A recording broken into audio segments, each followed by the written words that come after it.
Nomine Patris et Filii et Spiritus Sancti. Amen. But also happens to fall today, December 22nd, is a lesser feast in the church, but one worth mentioning, and that is the feast of Our Lady of Chartres.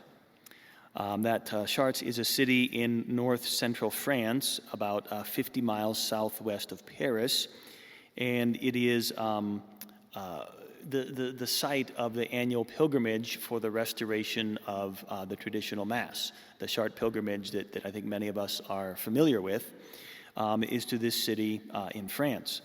And it's for a good reason, as you will see. That site was chosen for a number of reasons. But Chartres has been, it's called the most ancient site of devotion to Our Lady outside of Judaism. And it's very interesting for this place in France. In ancient times, around 100 BC, what is now the city of Chartres was a pilgrimage site of Druids. Celtic Druids would come to this site, and they would there venerate the virgin who would conceive and bear a son. So even these pagan religions, we don't know about it, but many pagan religions believed that a savior was coming to the earth who would be born of a virgin, and that savior would be the bearer of the true religion. That's something that the historians don't like to point out, but it very much supports the Catholic faith. There's whole books on this kind of thing that I'm just discovering, but that's one of them. Just on that note, actually, interestingly, in the ancient world, the Romans held that there were all these prophecies that said that a Redeemer of the world was supposed to come from the land where the Jews inhabit, and that was the pagan Romans. They didn't care, but they said, yeah, there's this the Savior is supposed to come from the land of Jews. Here we had heard that the Druids believed in this. Some of the northern barbarians thought that the Savior was going to come from a place further to the south, and the ancient, the Asians, right, the Chinese, etc., believed that a Savior was going to come from the west. So all this geographical convergence, you would say. So anyways, so Chartres has been a long site, even for pagans, venerating Our Lady. In the early Christian times, it was venerated as a site of martyrdom. Specifically, there was a well into which many were thrown for the sake of Christ. It was called the Well of Strong Saints for this reason. A central devotion to Our Lady at Chartres has been, since the 9th century, Our Lady's veil. It is a testament to the poverty of Our Lady, for she wore this veil at the Nativity of Christ, and the same one also at his crucifixion. It is sometimes actually called a tunic, for it is very long, 18 feet, but only one piece of continuous cloth. Of course, it has been called a medieval myth, but when they investigated this veil of Our Lady, they found it to be of Syriac design, made of silk from the area, and dating back to the 1st century. Every year, or each year, the veil is taken in procession to the town of Chartres on August 15th, when Our Lady was assumed into heaven, and she left the veil behind, apparently having worn it the duration of her whole life. So how the veil came to the city of Chartres, around the year 800, the Byzantine empress gave this veil to Emperor Charlemagne as a magnificent gift, and in 876, Charlemagne's descendant, Charles, gave the relic to the church at Chartres.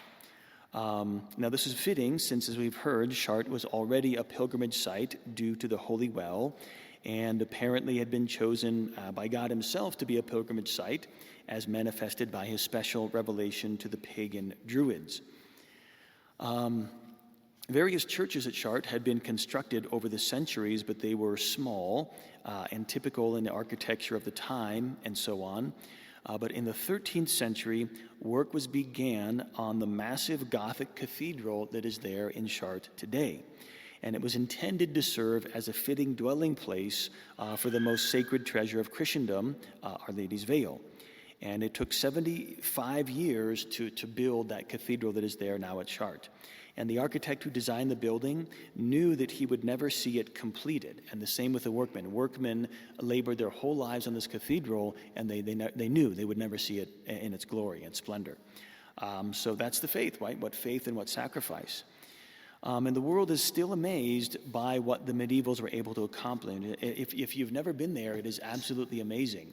Our entire church, this entire church, would fit inside the nave of that church. Our spire and everything, it's 100 feet. I think it's like almost 100 feet tall inside. So it's this absolutely massive cathedral.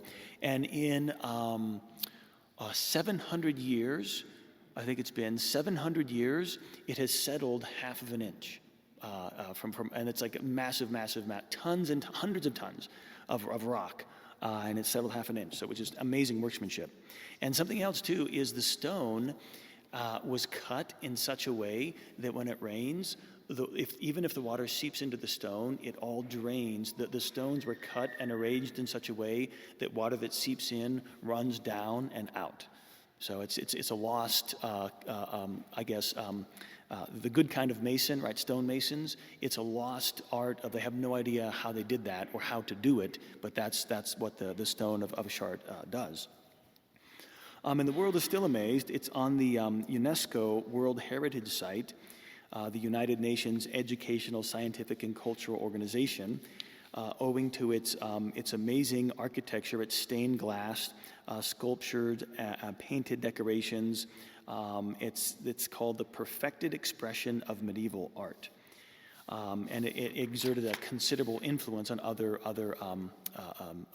architecture afterwards. As I've said, it's also the site of the traditional Chartres Pilgrimage, and that began in 1982 with a handful of traditional Catholics who wanted to restore the Latin Mass to the Church. And I think at last count, it was either 12 or 15,000 people, like they maxed it out. They just couldn't accept any more pilgrims, but almost 15,000 people went on the Chartres Pilgrimage a few years ago.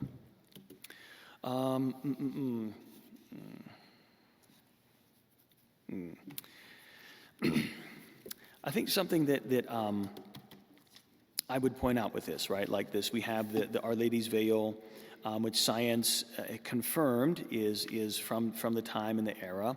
We have the relic of people's faith of the past in the Chartres Cathedral, built to house that magnificent relic.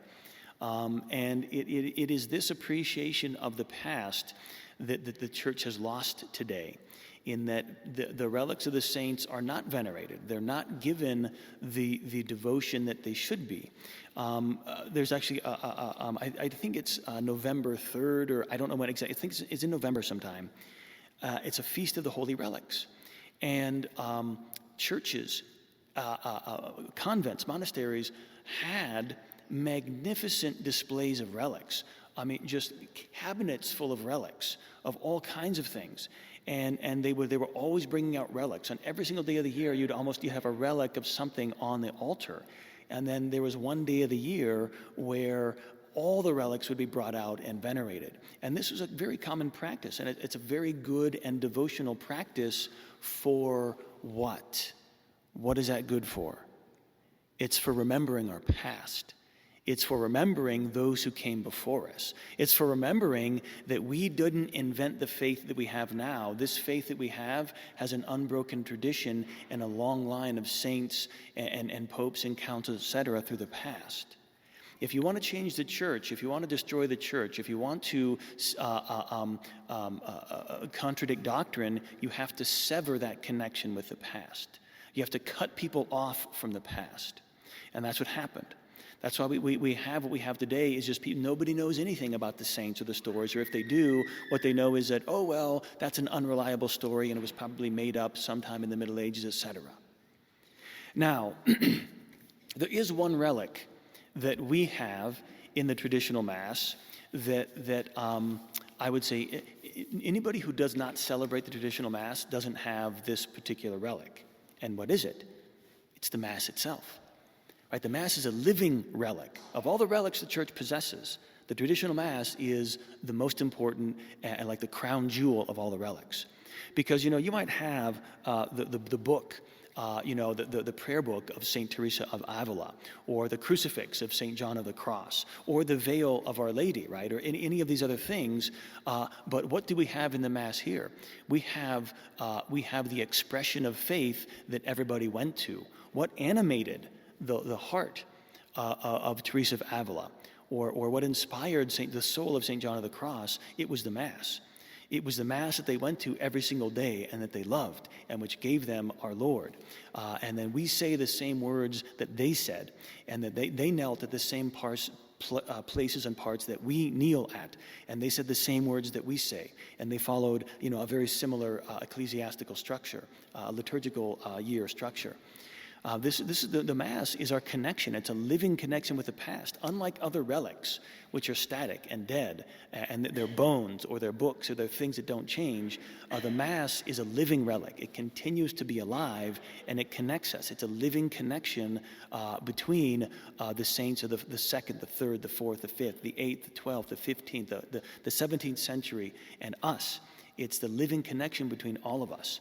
And that is why the enemies of the church today hate the Mass so much. They hate this Mass because it is precisely that. It connects us with our past, and it is that their block. It informs us, and it keeps us from believing the lies that we are being told at every level of the church constantly.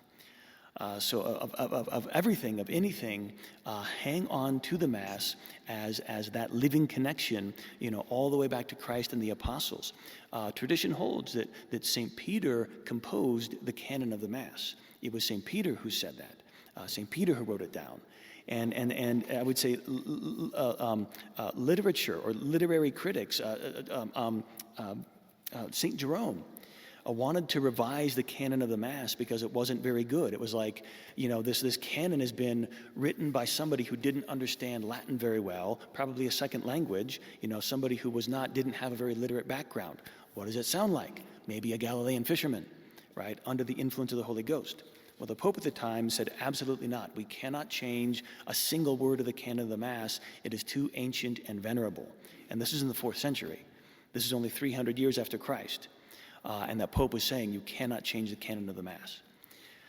So if the world survives, if we're not at the verge of the second coming of Christ and the end of the world by fire, this is a transitional period. We're finally at a period to where we're ending the Babylonian captivity. It's interesting that the Avignon papacy was 70 years, the Babylonian captivity was 70 years, and we're nearing on 70 years from the end of a certain council in the past that ushered in the age of destruction to the church. Paul VI, I think it was, who said that this church, after Vatican II, he said the church is in a state of auto-demolition. So that's coming to an end. 70 years will bring that to an end. I think it's going to be 2032, and we're going to see a transition back to the traditional Mass. Mark my words. The whole church, if she survives, will return to the traditional Mass. But this is the one relic that I would say that is the crown jewel of the church, is this Mass that we have. So don't take it for granted. I'm sure that we don't, but thank God for it, and let us do our best to participate fully at Mass with all of our heart, and to thank God for all that He's given us, and to preserve and to pass on to our posterity, to our children, the treasure that we have from Holy Mother Church, which is from God Himself, our Lord Jesus Christ. May God bless you all in the name of the Father, and the Son, and the Holy Ghost. Amen.